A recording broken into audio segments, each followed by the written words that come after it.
Puji Tuhan, haleluya, shalom, kawan-kawan yang dikasihi Tuhan Yesus. Kembali lagi di awal minggu di hari Senin, dan sekaligus juga di awal bulan Oktober, ya kan? Kita kembali lagi dalam program kita Bahas Baca Alkitab setiap hari, di mana kita akan terus membaca firman Tuhan setiap hari sebelum melakukan aktivitas kita selama pada pagi hari ini, ya kan? Tapi kita juga bisa membaca Alkitab pada pagi hari, siang, atau malam hari. Yang penting dalam satu hari ini kita ada datang kepada Tuhan, kita siapkan waktu yang terbaik untuk berdoa. Mungkin kawan-kawan juga sebelum mendengarkannya membaca Alkitab bisa memuji Tuhan dulu, menyembah Tuhan dulu, baru kita berdoa dan membaca merenungkan firman Tuhan pada setiap harinya. Nah, saat ini kita akan melanjutkan pembacaan Alkitab kita dalam Kejadian 43. Ya kan? Nah, Kejadian sebentar lagi akan habis, kawan. Dan setelah itu kita akan beralih ke kitab Keluaran, ya, kelurahan itu, ya kan, Keluaran. Nah, nanti kita akan terus belajar firman Tuhan. Kita minta tuntunan Roh Kudus untuk kita dapat mengerti firman Tuhan, ya kan. Dan ingat kawan-kawan, kita ini berharga di mata Tuhan. Kita berharga bukan karena kita hebat, bukan karena kita pintar, kita cerdas, bukan karena kita kuat, tapi kita hebat karena Yesus Kristus Tuhan kita yang telah menderita mati di kayu salib untuk menebus dosa-dosa kita dan memberikan tempat, menyediakan tempat buat kita di sorga suatu saat nanti ketika kita sudah dipanggil, ketika rumah kita sudah jadi di sorga, ya kan. Nah, sebelum itu mari kita bersatu dalam doa.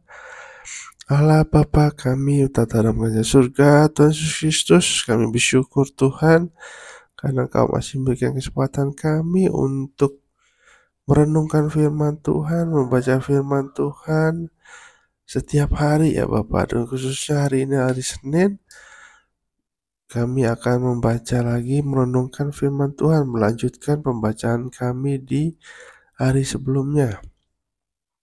Tuhan Roh Kudus pimpin kami, berikan hikmat sehingga kami dapat mengerti firman-Mu yang kami renungkan pada hari ini. Dan kami tidak hanya mendengarkan, tapi kami juga dapat melakukannya dalam kehidupan kami sehari-hari. Biarlah kami rindu setiap hari, kami lapar dan haus akan firman-Mu. Dan firman Tuhan berkata, jika kami ada orang yang lapar dan haus akan firman Tuhan, dan kami akan dipuaskan oleh firman Tuhan. Terima kasih Tuhan Yesus. Kami serahkan firman Tuhan ke dalam tangan-Mu. Berkati hamba, berkati kami semua, ya Bapa, akan dapat mengerti, berikan hikmat buat kami dalam pembacaan firman Tuhan ini. Hanya di dalam nama Tuhan Yesus Kristus. Haleluya, amin. Ya, sekarang kita akan membaca dalam Kejadian 43. Ini ada satu perikop dan 34 ayat. Satu perikop 34 ayat. Judulnya adalah Saudara-saudara Yusuf pergi ke Mesir untuk kedua kalinya. Nah, kalau hari kemarin, hari Jumat, kita belajar bahwa saudara-saudara Yusuf pergi ke Mesir. Dan ini untuk kedua kalinya. Kita lihat mau ngapain sih saudara-saudara Yusuf untuk pergi ke Mesir kedua kalinya.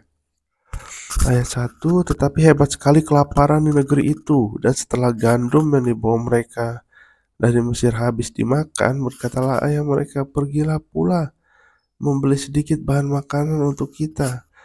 Lalu Yehuda menjawabnya, orang itu telah memperingatkan kami dengan sungguh-sungguh, kamu tidak boleh melihat mukaku jika adikmu itu tidak ada bersama-sama dengan kamu. Jika engkau mau membiarkan adik kami pergi bersama-sama dengan kami, maka kami mau pergi ke sana dan membeli bahan makanan bagimu.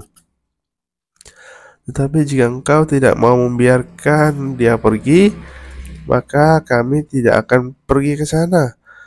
Sebab orang itu telah berkata kepada kami, kamu tidak boleh melihat mukaku jika adikmu itu tidak ada bersama-sama dengan kamu. Lalu berkatalah Israel, mengapa kamu mendatangkan malapetaka kepadaku dengan memberitahukan kepada orang itu bahwa masih ada adikmu seorang? Lihat, Israel ini adalah Yakub ya, kawan ya. Karena sudah diubah namanya.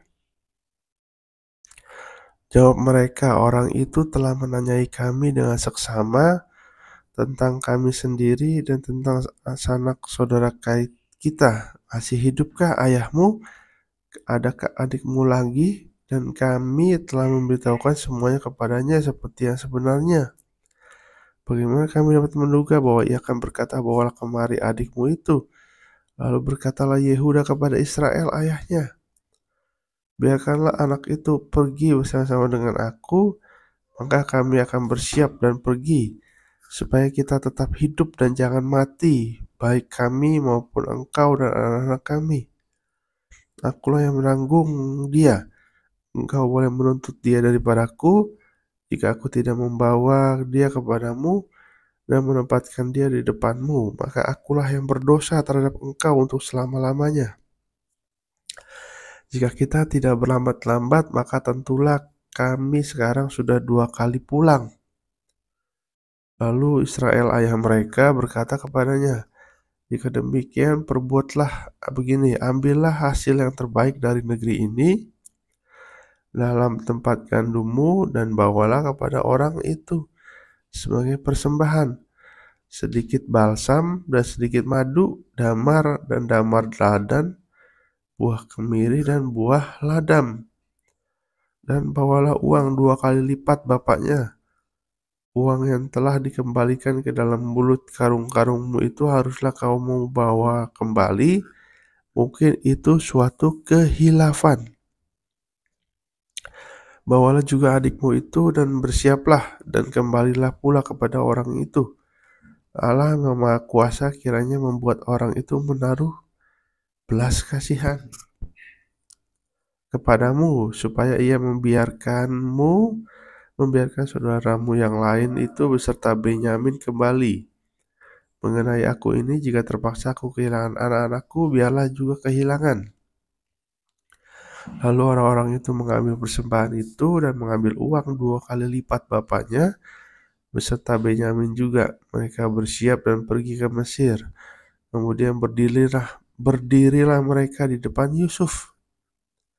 Ketika Yusuf melihat Benyamin bersama-sama dengan mereka, berkatalah ia kepada kepala rumahnya, bawalah orang-orang ini ke dalam rumah, sembelihlah seekor hewan dan siapkanlah itu, sebab orang-orang ini akan makan bersama-sama dengan aku pada tengah hari ini. Orang itu melakukan seperti yang dikatakan Yusuf, dan dibawanyalah orang-orang itu ke dalam rumah Yusuf. Lalu ketakutanlah orang-orang itu, karena mereka dibawa ke dalam rumah Yusuf. Kata mereka, yang menjadi sebab kita dibawa ke sini ialah perkara uang yang dikembalikan ke dalam karung kita kepada mulanya itu, supaya kita disergap dan ditangkap, dan supaya kita dijadikan budak dan keledai kita diambil. Karena itu mereka mendekati kepala rumah Yusuf itu dan berkata kepadanya di depan pintu rumah, mohon bicara Tuan, Kami dahulu datang kemari untuk membeli bahan makanan. Tetapi ketika kami sampai ke tempat bermalam dan membuka karung kami, tampaklah uang kami masing-masing dengan tidak kurang jumlahnya ada di dalam mulut karung. Tetapi sekarang kami membawanya kembali. Uang lain kami bawa juga kemari untuk membeli bahan makanan. Kami tidak tahu siapa yang menaruh uang kami ke dalam karung kami. Tapi jawabnya, tenang sajalah, jangan takut. Allahmu dan Allah Bapamu telah memberikan kepadamu harta terpendam. Dalam karungmu, uangmu itu telah kuterima. Kemudian dikeluarkannyalah Simeon dan dibawanya kepada mereka. Setelah orang itu membawa mereka ke dalam rumah Yusuf, diberikannya air supaya mereka membasuh kaki, juga keledai mereka diberinya makan. Sesudah itu mereka menyiapkan persembahan menantikan Yusuf datang pada waktu tengah hari, sebab mereka telah mendengar bahwa mereka akan makan di situ. Ketika Yusuf telah pulang, mereka membawa persembahan yang ada pada mereka itu kepada Yusuf di dalam rumah, lalu sujud kepadanya sampai ke tanah. Sesudah itu ia bertanya kepada mereka, apakah mereka selamat? Lagi katanya, apakah ayahmu yang tua yang kamu sebutkan itu selamat? Masih hidupkah ia? Jawab mereka, hambamu ayah kami ada selamat, ia masih hidup. Sesudah itu berlututlah mereka dan sujud. Ketika Yusuf memandang kepada mereka, dilihatnyalah Benyamin adiknya yang seibu dengan dia. Lalu katanya, inilah adikmu yang bungsu itu yang telah kamu sebut-sebut kepadaku. Lagi katanya, Allah kiranya memberikan kasih karunia kepadamu, anakku. Lalu segera Yusuf pergi dari situ, sebab hatinya sangat terharu, merindukan adiknya itu, dan dicarinyalah tempat untuk menangis. Ia masuk ke dalam kamar lalu menangis di situ. Sesudah itu dibasuhnyalah mukanya dan ia tampil keluar. Ia menahan hatinya dan berkata, hidangkanlah makanan. Lalu dihidangkanlah makanan bagi Yusuf tersendiri, bagi saudara-saudaranya tersendiri, dan bagi orang-orang Mesir yang bersama-sama makan dengan mereka itu tersendiri. Sebab orang Mesir tidak boleh makan bersama-sama dengan orang Ibrani, karena hal itu suatu kekejian bagi orang Mesir. Saudara-saudaranya itu duduk di depan Yusuf, dari yang sulung sampai yang bungsu, sehingga mereka berpandang-pandangan heran. Lalu disajikan kepada mereka hidangan dari meja Yusuf, tetapi yang diterima Benyamin adalah 5 kali lebih banyak daripada setiap orang yang lain. Lalu minumlah mereka dan bersukaria bersama-sama dengan dia. Amin. Nah, kawan-kawan, kita bisa belajar dari pembacaan firman Tuhan ini. Ketika bahan-bahan makanan gandum yang sudah dibeli sebelumnya habis, di tempatnya Yakub ya kan, yang namanya diubah menjadi Israel, mereka akhirnya mau gak mau pergi lagi ke Mesir, ke tempatnya Yusuf. Tapi saudara-saudaranya kita bisa baca bahwa mereka belum tahu bahwa itu Yusuf, saudara mereka. Ya kan, mungkin mukanya berubah gitu ya, yang namanya sudah jadi penguasa tanah Mesir itu pasti mukanya beda, jubahnya juga mewah ya kan. Mungkin mereka tidak mengenali Yusuf ini. Nah, akhirnya mau gak mau dibawalah adik bungsunya yang bernama Benyamin, ya kan.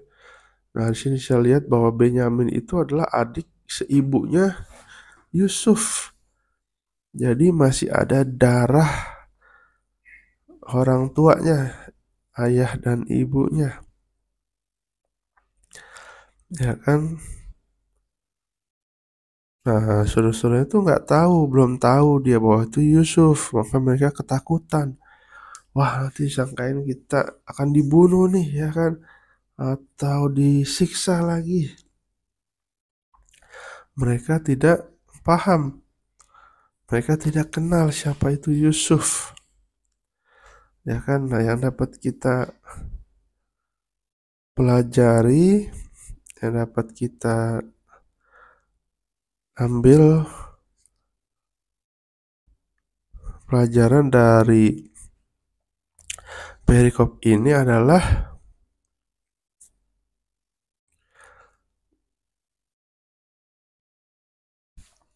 yang dapat kita ambil poin pertama adalah saudara-saudaranya Yusuf ternyata tidak mengenal baik dengan Yusuf, ya kan? Nah, kawan, dalam kehidupan ini kita mungkin di rumah ada saudara kandung kita, ada orang tua kita, mungkin ada juga anak tunggal gitu ya kan. Tapi harusnya kita dapat mengenal saudara kita di rumah, adik kita, kakak kita harus mengenal mereka. Kita harus dekat ya kan. Jangan kita ribut terus gitu. Jangan selama saudara kandung kita selalu bertengkar ya kan kawan.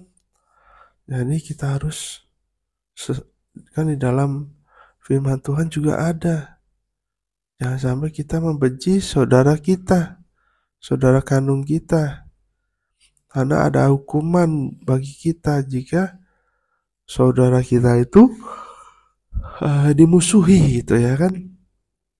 Kita berantem terus, kita dimusuhi. Nah, kita harus saling memaafkan. Jika kita berkelahi, meributkan sesuatu, harus saling memaafkan supaya bisa hidup rukun kembali, berdamai kembali.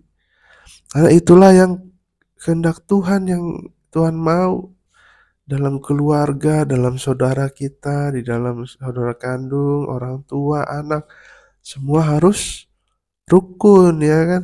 Karena di situ ada berkat Tuhan. Tapi di sini untung saja Yusuf itu punya hati yang baik, hati yang tidak menendam. Dia tidak menendam kepada saudara-saudaranya. Akhirnya dibawa masuk mereka semua makan ya kan, sampai dia melihat Benyamin, adik kandungnya sendiri. Dia menangis sampai menangis ke ruangannya, ke kamarnya sendiri. Nah, dia sudah terharu tidak lama untuk bertemu dengan Benyamin ini. Nah, jadi mereka itu, Yusuf itu karena begitu baik, begitu luar biasa hatinya, diajaklah mereka makan bersama ya kan. Nah, jadi sama seperti kita kepada Tuhan, kita juga harus mengenal Tuhan dengan baik, dengan benar. Sehingga kita dapat mendengar suara Tuhan dengan baik. Jadi kita dapat membedakan mana suara Tuhan, mana suara setan, suara iblis. Karena kita mengenal siapa Tuhan kita. Mari kita belajar dalam firman Tuhan supaya kita terus mengenal Tuhan Yesus secara benar, secara baik ya kan. Jadi hidup kita harus sungguh-sungguh di dalam Tuhan, kawan-kawan.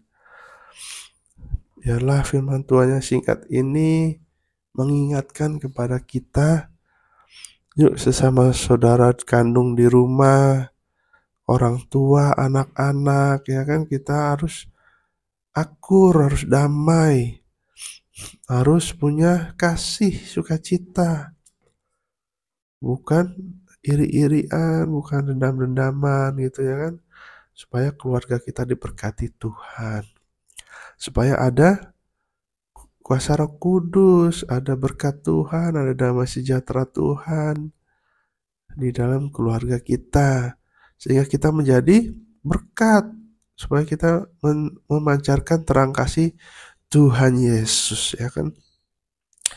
Oke kawan, mari kita bersatu dalam doa. Bapa yang baik, kami bersyukur Tuhan, kami telah membaca, merenungkan firman Tuhan. Biar firman Tuhan ini menjadi pedoman dalam hidup kami. Biar firman Tuhan ini dapat kami lakukan Tuhan, supaya kami dalam keluarga selalu hidup rukun, dalam keluarga selalu hidup saling memaafkan, saling membahagiakan ya Bapa, sehingga ada damai sejahtera-Mu, ada kuasa-Mu, ada berkat-Mu dalam keluarga kami ya Bapa. Terima kasih Tuhan Yesus, berkati kami semua ya Tuhan, dalam pekerjaan kami, dalam usaha, dalam yang sekolah, yang kuliah, yang ibu-ibu rumah tangga, dalam pelayanan kami juga Tuhan Yesus memberkati kami ya Bapa.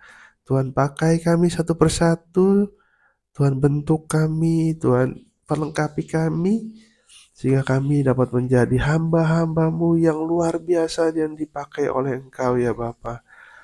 Biarlah hidup kami hanya untuk memuliakan nama-Mu saja ya Tuhan. Terima kasih ya Bapa, berkati kami pada hari ini dalam pekerjaan usaha, berkati kami dapat menjadi berkat, dan berkat itu datang kepada kami.